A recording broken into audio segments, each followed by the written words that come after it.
welcome back to Made by Faith. I'm Joelle. This is my beautiful friend Anna, and she is going to be, I guess, a special guest. I don't even know, just a friend on the video.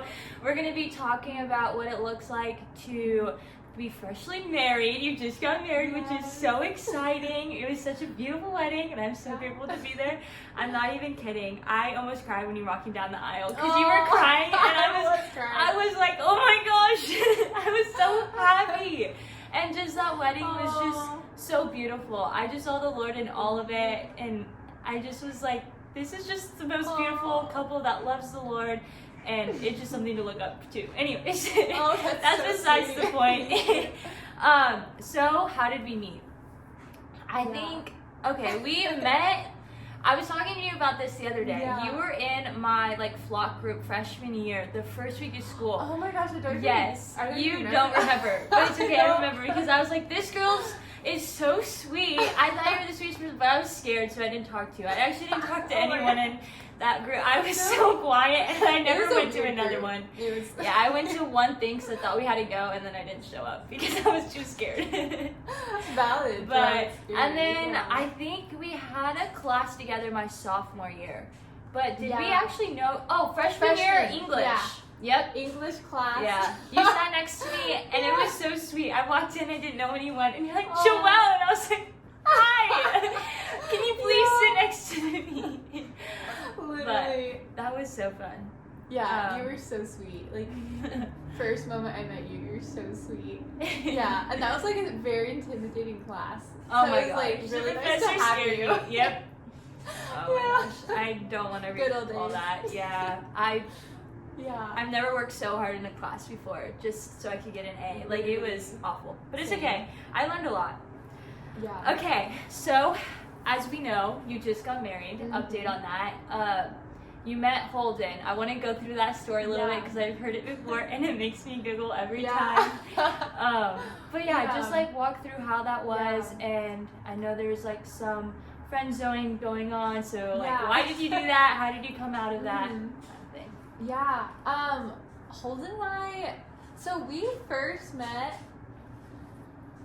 well, maybe I should just say, yes, I friend-zoned him 3 times, but there's it's funny and it's very special, and I love that our story is unique, but there's a lot of depth behind everything too, but right away, we first saw each other, at an Ignite, so the first worship night ACU hosted in my freshman year, and it was, our story's it seems like a movie. It's actually really sweet and really special. So I walked into the King Auditorium, and he was standing in the back row, and I had to walk past him to get a seat, and right when I walked in, we immediately made eye contact. And so, it's so funny to look back on. And, so in my head, the Lord made it very clear. It was very easy to discern. He was basically hey, look at it. And in Holden's head, he was doing the same thing. He was look at my daughter over there. Look at her worship me. And that's how Holden usually would describe this moment. That's awesome. And his reaction was oh yeah, God, she's great. I was no, I'm good. From the very moment I saw him, it wasn't a matter of I didn't think he was attractive because I did. I was not in the season where I wanted to date, where I felt led to date. I just didn't want to, and so I wasn't looking for anything. Yeah. So I guess Holden had wanted to talk to me that night. It didn't happen. So instead, one day I was just walking to class, and I literally hear running behind me, and it's literally Holden. He literally, so his part of the story is he knew my dorm. He knew where I lived. So he chased you out. And so he walked out. It's so funny. He would say it like this. I wanted to go to class early that day and I knew where she lived. So I just just walked to class early and walked past her room, and then I left for my class. And so in his brain, like, he literally took a minute, he stopped, took out his AirPod, he prayed, and then he like ran. That's exactly what Oh my gosh, happened. I didn't know that. That's Yeah, so funny. It's so funny. And so I hear running, and then he turns to me and he's like, "Hi, my name is Holden." It's like, I've seen you around. Like, his face is like so expressive. Wow, what a man. To this day, I like tease Hey, him. at It's least so he funny. introduced himself. Yeah. And Yeah, that's a scary thing for guys, Yeah. I guess. So props to Holden. he made it happen. Yeah, and the conversation is so funny because he was just asking like, what was my major? Like, how did I hear about ACU? Yeah. And all of the basic questions. And Yeah. I don't know why I was like this, but I was just like really one-worded. I was like, my major is so-and-so, and like, I was just super, I don't know, I just didn't like have what were much you thinking response. in that moment? Like, Yeah, I was just I saw kinda this guy like, ignite, I made eye contact, Yeah. and then now he's walking me to class. yeah, I kind of just felt like it's just another guy who's like thirsty. I'm like, I mean, don't need freshman this. year, that's how they all are, so. Totally, and it's just like another dude, and so, but I knew he spent his time at worship nights, and I had saw that, and so I did have a level of respect for him. So I actually ended up giving him my number because he asked. Yeah. I was like, okay, well, I know he's a good guy, so I'm just gonna say yeah. And then we met up one time to just hang out, and we talked for like 2 hours. But like, I just was looking for a friendship, really. I didn't know very many people, so I was looking for a friendship. And then we go to another worship night. We do our worship and prayer, and then I go back to my dorm, and he walks me, and he asks me out. And I said no. I said, and I invited him to like be a friend to me, but I didn't, I just like didn't feel right about it. Okay. And so, then we just became really great friends. Yeah. And so, yeah, we became extremely close. And so, the next time I guess you could say reject was, I could sense how close we are, but I also knew he had feelings for me. Like, I could so still it was see hard. it. Yeah. Totally, and I You didn't want to hurt him. No, not at all. Yeah. So I just was like nervous. It could feel like leading on or like false hope. Yeah. I didn't want that. So I basically was just like gently like, I love our friendship, but I want you to know, like, this isn't ever gonna happen. Like, I literally said I would never get to that point, and now we're married. Who's the fool? Yeah, it's you. It's literally me. So it's so funny. So how did you get to the point of, okay, I'm rejecting you, I think you're not gonna be in my life like that, to now you're like possibly dating? Like, what was that like transition, and what did your prayer life look like, and how did you know that like your heart was ready for that? Totally. So the time I rejected him the second time, we actually took some like space apart. We like put up a boundary there, and we both really missed each other. And it was like over winter break. So when we came back in the spring, we were like, oh my gosh, I miss you. So we remained our friendship, and we just put up more boundaries. And so that was like the first hint. I was like, huh. You missed him. Interesting. Yeah, I'm like, I really You're not missed him. supposed to. Yeah, and it's so funny because I look back and all my friends were like, you miss him. Like, they were all so supportive of us. But I was like, no, guys, he's just my bestie. But basically, the moment that I knew he was the one. We were still friends. We hadn't even started dating. We were literally on our way to another worship night. That's so awesome. Like your yeah. friendship was built off of worshiping the Lord. Totally. Which is so awesome. Totally. It's so rare. Yeah. And that was part of the reason I knew too. Yeah. And yeah, this was another moment where it just felt like so spiritual and again like a movie. It was crazy. So I was like in the passenger seat and we were driving to this worship night. He was driving and we had like two friends in the back. And I think they were talking. I don't even think Holden and I were having a conversation. And it's I'm just sitting there and it's like the Holy Spirit like revealed this like knowledge to me. It's almost like he just like filtered my mind. I don't know. It's like really difficult to explain because it's a really spiritual moment. But I just like could hear the Lord say, like, "This is your husband," and I was like, "What?" I was like, "What?" I'm like, "Really?" No, And he just so, invested. yeah, I'm like, "Are you sure?" Yeah. God, are you sure? Yeah. So, yeah, and then basically, like, I just told him at some point, because it took a week or so to, like, pray about it, think about it, talk about it with my fellowship, for sure. and so, Your community. for my community. So, that's kind of how, like, I knew. And I knew I couldn't live without him, and I didn't want to, so. Yeah, that's huge. So, yeah. That's so awesome. Yeah.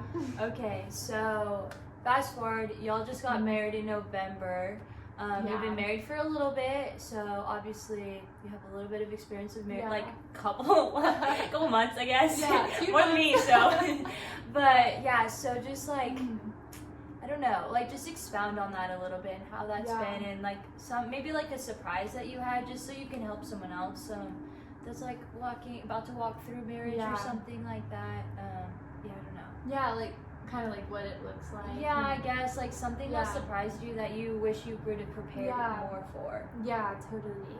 I think something that I wish was spoken to me, like I was encouraged in, was like, what is the balance of you're about to be married and you're about to become one, and but you can't yet.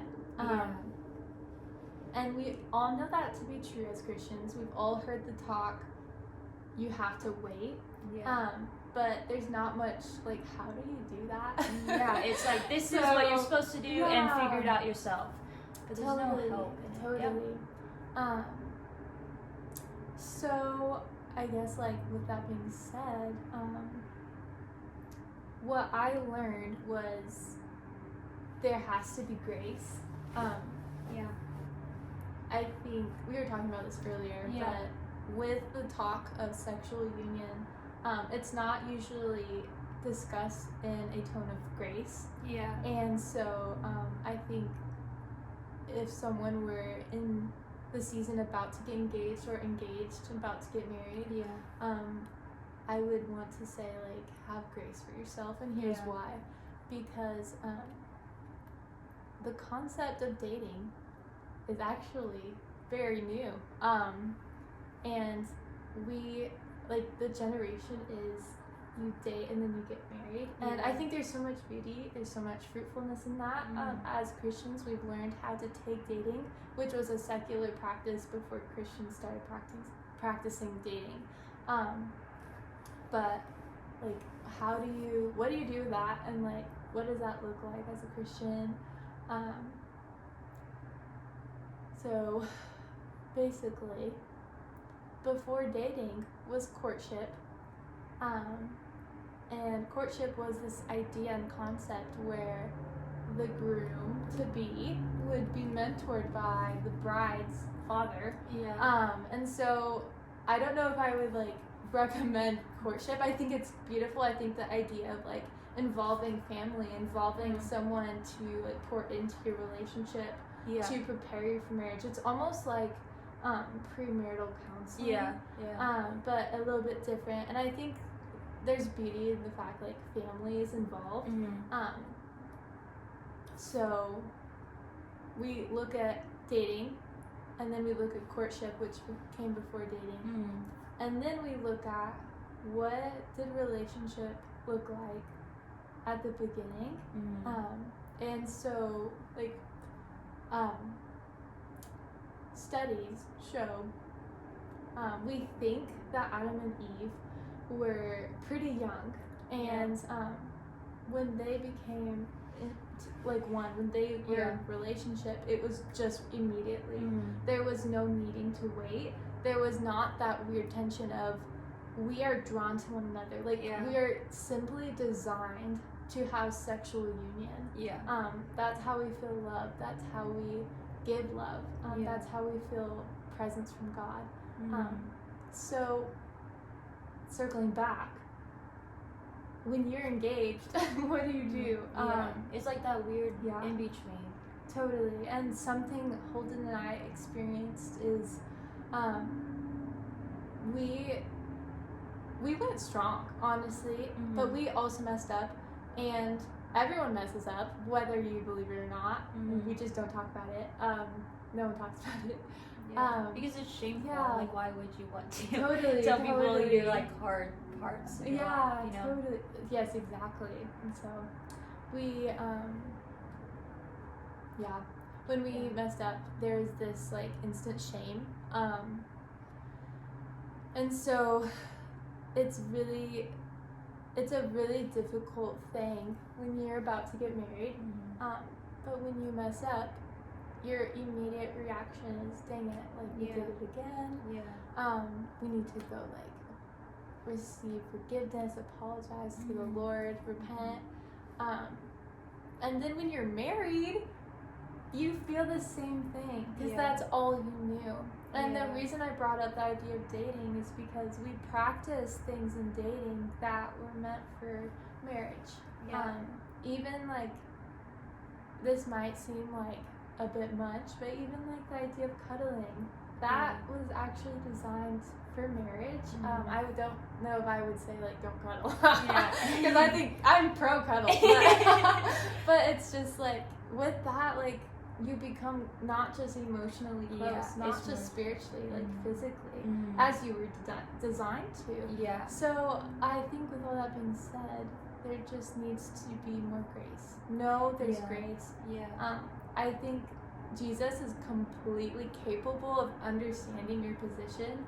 He completely understands that dating is practice, and it is practice for good, and it causes some hardship as well. So that's awesome though, because I know it's like in the Christian world, you get told you can't do this, but it's like, okay, like I understand that, and I know why. It's like it's made and designed for marriage, right? Because it's that physical boundary of you are literally becoming one flesh with the Spirit, and like the Lord is binding you guys together. So it makes sense, but it doesn't make it easier in any way. And so knowing like, okay, Lord, like if this one thing that I did like overstepped a boundary in one way or another, like there's so much grace for you, because that's how like the enemy wants to get you, right? Of just saying, oh, you crossed your one boundary, like there's so much shame on you, you're nothing, like the Lord won't forgive that, or whatever it may be. But it's so not true, and the Lord will forgive, and He can forgive. But it's in that saying, like, you're still your heart. Like, the Lord knows your heart. He knows that you're trying, and He knows your intent behind it. That it was nothing to do with, like, wanting to, like, go this far. But it's just, like, the flesh sometimes is so hard to overcome. So it's so cool to, like, see you on the other side of it and being like, no, like, the Lord does have a blessing over you. And, like, He does, like, forgive you for the things that you've done. And so I feel like that's something that everyone needs to hear, like, because it's so hard, and that's why it's not talked about, because why would you want to talk about like your shameful like parts of you, you know? But I love that. And so just going a little bit into, but also that shame still doesn't disappear in marriage, because just as much as the enemy wants to get you to that place before marriage, he wants to get you out of that place in marriage, because it is something from the Lord that He designed. And so how do you like overcome that shame, like with obviously like knowing that the Lord designed it, and you're in it, like how do you allow the Lord to like move in your heart and in your life in that way, you know? Totally. It was in the beginning it was really hard for me. It made me not enjoy that aspect of our marriage, and so I can just like speak over like it's difficult, and that's okay if it's difficult, because it won't be that way forever.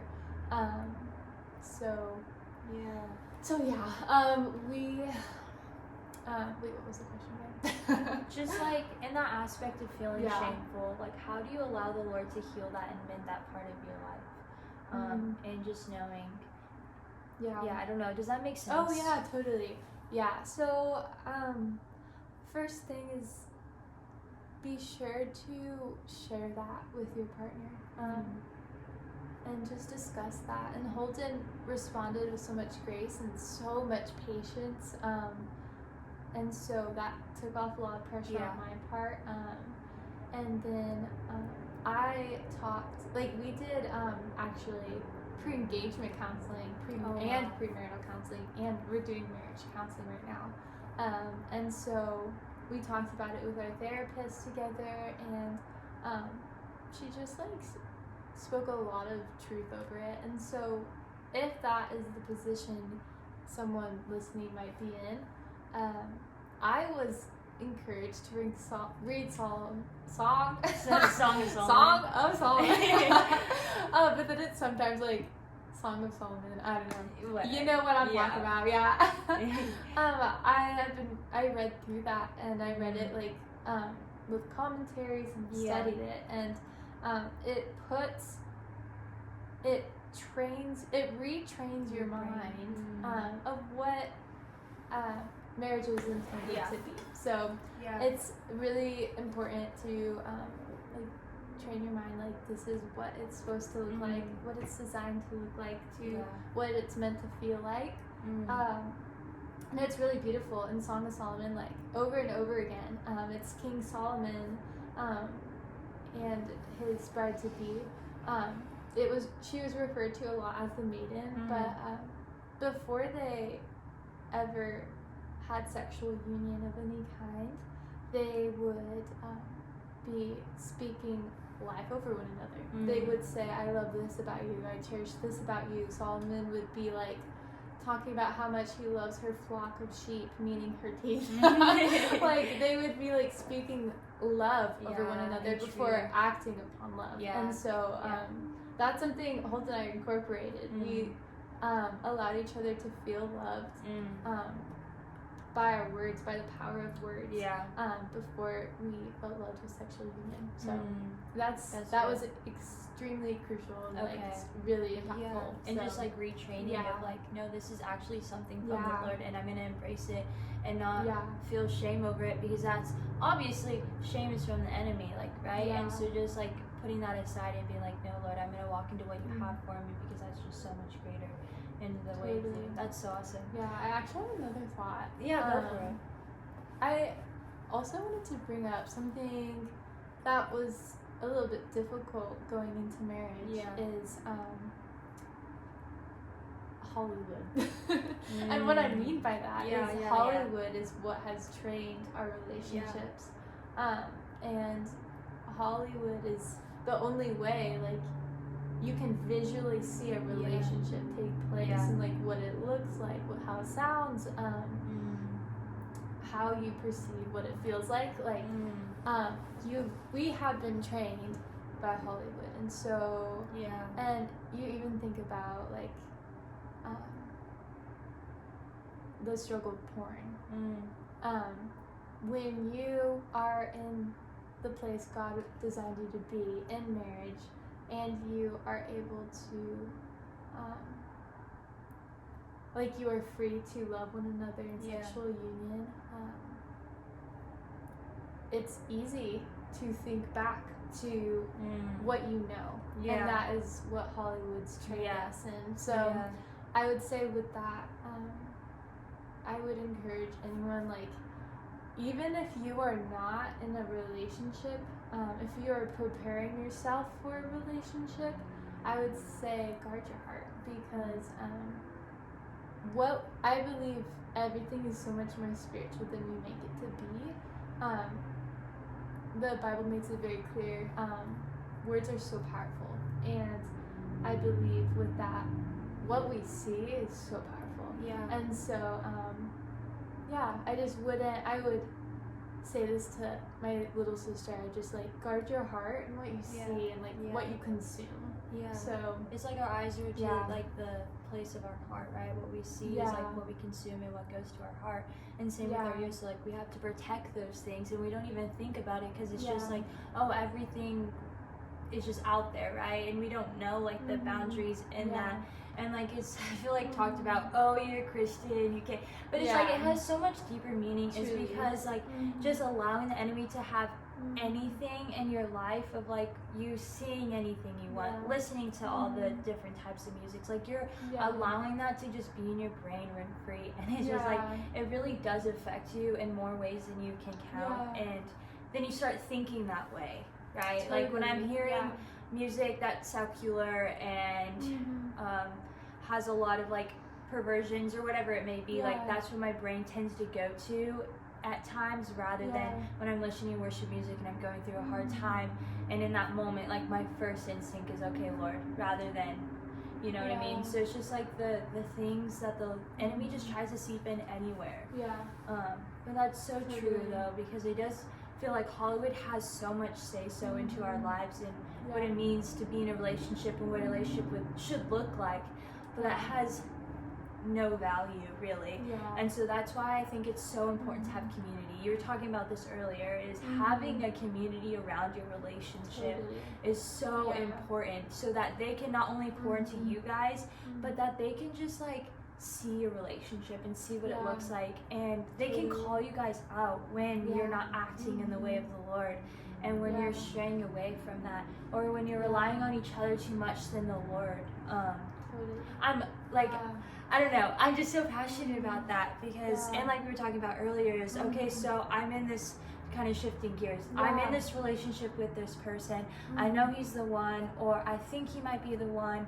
And so you start giving your heart away into like more of a spiritual boundary, right? Of like, okay, I'm worshiping with you now. I'm going to all these worship nights with you. Like I'm spiritually connected. So there's like a physical, spiritual, and emotional connection. And so once you like start doing that spiritual connection, it's just so tight and so tethered. So like, how do you protect yourself in that aspect of a relationship into an engagement, and having to like then shift that in marriage and being like, no, you are one. Like now your spirituals are literally tied together. So I just feel like that's such a hard boundary, such a hard and that same thing with your physical, like you can't do this, now you can. It's just like all these boundaries are taken off. Like how do you even shift that? So first, how do you have that boundary where you don't give yourself spiritually away to someone too soon, too fast, and then how do you start making that transition when you get married? Totally. That was a lot, sorry. Like I had like so many things, like so many ways I'd love to respond to this, and I think like simply I just bring it back to like the idea of dating, because like you said, like when you start practicing, how do I even say this, like when you are doing things with the person you love, spiritually, like if you are praying together and studying the word together, which is designed in marriage, if you are cuddling, holding hands, even if you mess up, like designed for marriage, if you're talking and like challenging one another in love, if you're speaking encouragement over one another, that's designed for marriage. So I think it's important just to acknowledge like dating again has taken these practices and made them okay to do outside of marriage. And so there's damage in that because like what do you do? So basically this is why I believe in short engagements, is because we are designed to love one another sexually. We're designed to spiritually and emotionally. And if you consider in biblical times, people were getting married when they were in their teenage years. And what's really interesting about that is, when do we start feeling sexual impulses? When we're in our teenage years. I think it's interesting, like how God designed that timing. That age is when we're ready. Our bodies are ready to love one another in that way. However, in that time, it's also important to discuss how their intelligence as a 13-year-old is almost equivalent to a 25-year-old today. So things are changing, and that's okay. Although it doesn't help the physical aspect. So with that being said, I believe in short engagements. And if you believe that the person you're interested in is the one, and your community's in agreement with that, and your mentors are in agreement with that, there's no need to wait. Especially because we were also designed to grow up together. And so Holden and I have majority of our life, like I'm 20 still, and he's 21. We have the majority of our life to grow up together, to face the world together, to change together. Like, we will change. We're gonna have new likes and hobbies in 10 years than we do now. So just I hope that's like helpful. That's a good response. But I think one of the things that stuck out to me is like you had a community where you asked them, hey, is this person right for me? Like, I think he's the one. I want to make this next step. But are y'all in agreement? Because you know me better than I even know myself at times. And like also like bring that to the Lord. Like, hey God, like you brought me into this relationship. Is now the right time? And so that's really cool that you were able to do that, able to have the community, able to have the mentors to guide you in that right step. It wasn't just you doing it on a limb. So I feel like a lot of people are like, Christians get married so fast, but it's like we have so many guidance and we have so many mentors pouring into our life, and we don't have this mindset of, oh, we want to get married because we want to do these things. It's like we want to get married because we want to be in union, and we want to have this life to grow together, and we want to do life together. Like, the Lord doesn't, like, he designed it so people could have each other to get through this hard time. Like, life is so hard, and I bet it makes it just a tiny bit easier having someone next to you. Obviously, marriage is not easy, and I'm not saying it is easy, but I'm just saying that the Lord designed us to have partners into running this race with us.